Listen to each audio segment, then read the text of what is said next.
మంత్రి శ్రీధర్ బాబు మీడియాతో మాట్లాడుతున్నారు. ప్రత్యక్ష ప్రసార ద్వారా చూద్దాం. మంచి ఆలోచన, మంచి కార్యక్రమం. ఎందుకంటే మేము పార్టీ పరంగా శాసనసభ్యులుగా గెలిచి ఈరోజు మా ప్రభుత్వం ఏర్పడ్డది, కాంగ్రెస్ పార్టీ ప్రభుత్వం ఏర్పడ్డది. పార్టీకి సంబంధించిన నిర్దేశాన్ని, ఆదేశాన్ని గాంధీ భవన్కి వచ్చి వారానికి మా సహచరులు వచ్చి దీనిలో పాల్గొనే కార్యక్రమం చేస్తూ ప్రజలకు జవాబుదారీతనంగా నిలబడాలనే ఆలోచనను ముందుకు తీసుకెళ్లే ప్రయత్నంలో మేమందరం కూడా ముందుకు నడుస్తూ ఉన్నాం.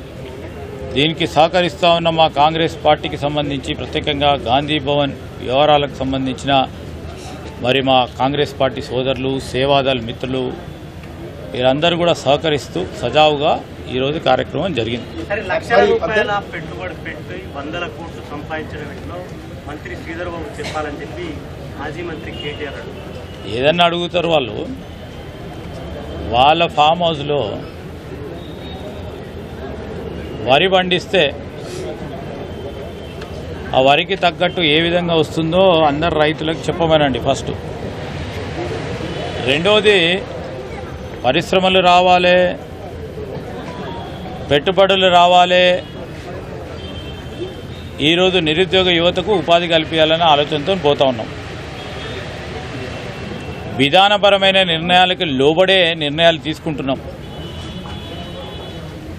నిన్న కూడా చెప్పడం జరిగింది, లేనిపోనిగా లేనంత ఊహించని విధంగా అక్కడ ఉన్న భూమి విలువకు సంబంధించిన చెప్పి ప్రజలను పక్కదారి పట్టించే ప్రయత్నం చేస్తూ ఉన్నారు.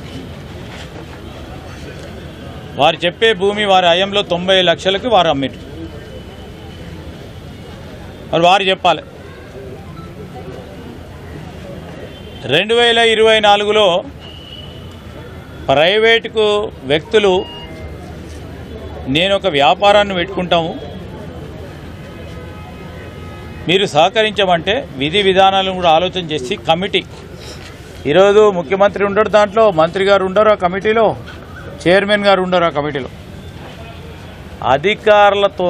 అధికారులు పూర్తి స్థాయిలో సమీక్షించి ఈ పరిశ్రమకు భవిష్యత్తు ఉంటుందని ఆలోచన చేస్తూ ఈరోజు ఇలాంటి పరిశ్రమలను ప్రోత్సాహం చేయాలని ఆలోచన నిర్ణయం తీసుకొని వారు నిర్ణయించారు. ఆ పరిశ్రమ అక్కడ ఉన్న భూములకు నిర్ణయం చేస్తారు, వీరికి ఒక్కరికే కాదు. ఆ నిర్ణయించిన ధర మేరకు వారికి ఇవ్వాల్సి వస్తుంది.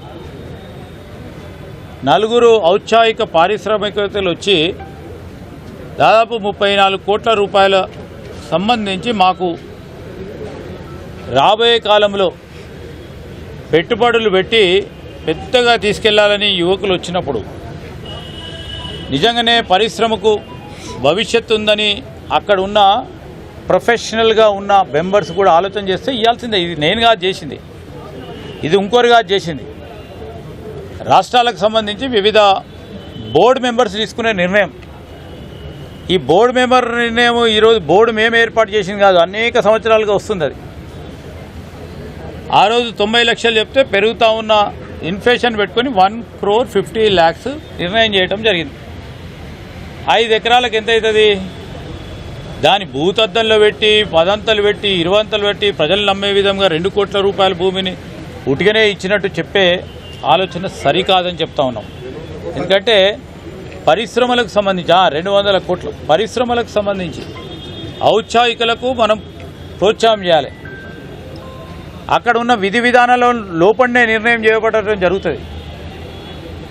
కొన్ని సందర్భాల్లో సబ్సిడీస్ ఇస్తూ ఉంటాం. ఎందుకు సబ్సిడీలు ఇచ్చినావు, ఎందుకు ఇన్సెంటివ్స్ ఇచ్చినావు అంటే పరిశ్రమలను ప్రోత్సాహం చేయాలనే ఉద్దేశంతోనే బోర్డు మెంబర్స్ కూర్చొని నిర్ణయం చేసిన మేరకే ఆ బోర్డు నిర్ణయం చేసింది, ఆ బోర్డు ఇచ్చింది. సో దీంట్లో ఇష్యూ లేనిది 7.5 కోట్ల రూపాయలు ఆ బోర్డు నిర్ణయం చేస్తే దీనికి 200 కోట్లు ఎట్లా వస్తాయి?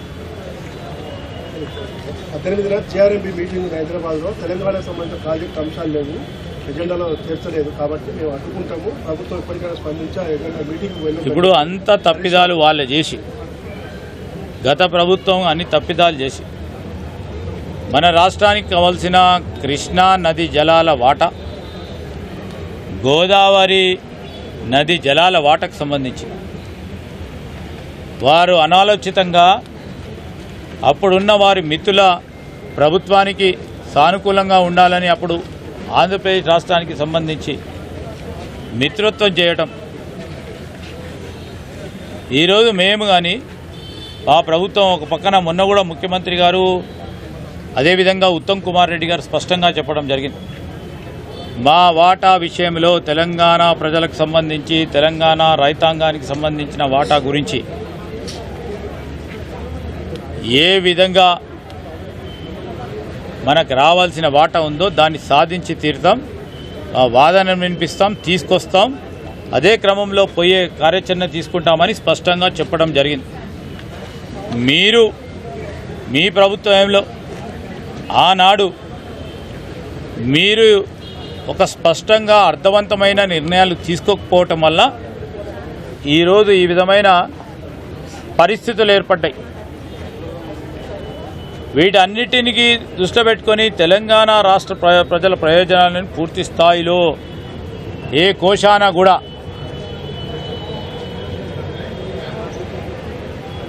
కేంద్ర ప్రభుత్వం లేకుంటే వారికి సంబంధించిన రాష్ట్ర ప్రభుత్వాలు మమ్మల్ని ఇబ్బంది పెడితే దాని పరంగా కాంప్రమైజ్ అయ్యేది లేదు. నది జలాల వాట మనకు రావాల్సిందే, అది తీరాల్సిందే. Thank you. నిన్ననే చెప్పిన మళ్ళీ 2-3 సార్లు. నిన్న రాత్రి 7 అయింది, ఇప్పుడు మళ్ళీ 7 గంటలకు చెప్పు.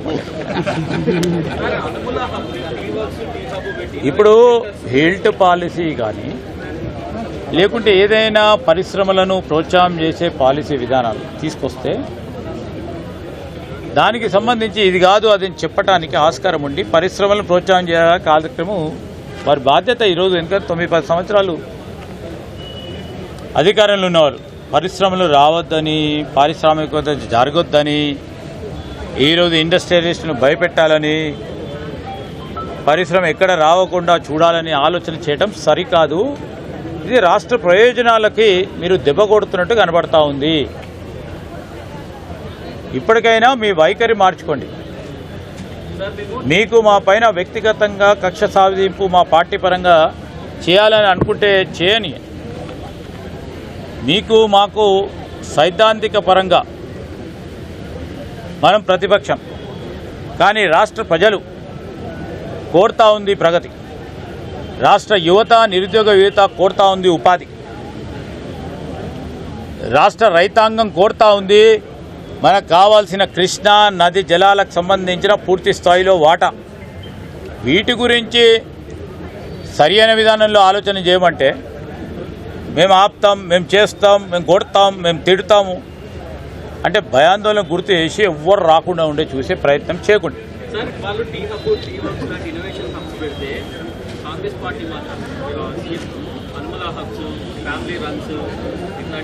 ఇప్పుడు ఈ విధమైన ప్రచారం చేయటము వాళ్ళ గ్లోబల్ ప్రచారం చేస్తూ కాలం గడుపుతూ ఉన్నారు. మొదటగా అట్లనే గ్లోబల్ ప్రచారం చేస్తే ఏమైంది, 2 బై ఎలక్షన్లు వచ్చినాయి. శాసనసభకి 2 పూర్తి స్థాయిలో ఓడిపోయినరు. మున్సిపల్ ఎన్నికలు వచ్చినాయి, ఈ గ్లోబల్ ప్రచారం చేసిండ్రు, అడ్డగోలుగా చేసిండ్రు, ఇష్టారాజ్యంగా చేసిండ్రు. ఎవరు గెలిచిండ్రు? ప్రజలందరూ గమనించి తిరిగి కాంగ్రెస్ పార్టీ అయితేనే ఈరోజు మా ప్రగతిలో ముందుకు సాగుతామని వారు పట్టణ ప్రజలు కూడా వేసిండ్రు. సరే, పట్టణ ప్రజలంటే వేసిండ్రు, గ్రామ ప్రజలు కూడా ఎక్కువ స్థాయి పెద్ద సంఖ్యలో ఈరోజు మా సర్పంచులను గెలిపించుకొని ముందుకు పోయిన అదే 2 సంవత్సరాల నుంచి గ్లోబల్స్ ప్రచారం చేస్తూ ఈ విధంగా పోతా ఉన్నారు.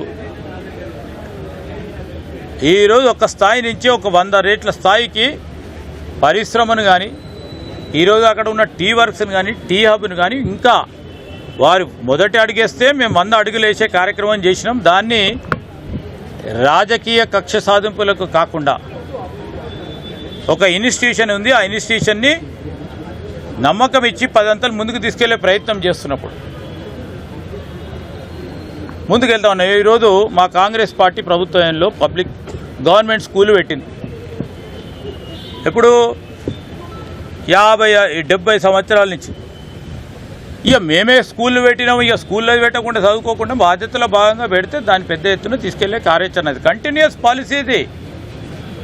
ఎవరికి ఇక్కడ వ్యక్తిగతంగా నేను ఎవరి గురించి ఎవరో బ్రదర్ గురించి అక్కడ లేని అంశాన్ని తీసుకొచ్చి పెడతా ఉన్న సందర్భం. ఈరోజు అందరు కలిసి పనిచేయాల్సింది రాష్ట్ర యువత గురించి, రాష్ట్ర అభివృద్ధి గురించి, రాష్ట్ర రైతుల గురించి పనిచేయాల్సిన అవసరం, బాధ్యతను వారు మర్చిపోతూ ఉన్నారు. రాజకీయంగా ఏదో ఒక బూడిద జల్లి లబ్ధి పొందామనే ఆలోచన బంద్ చేయండి.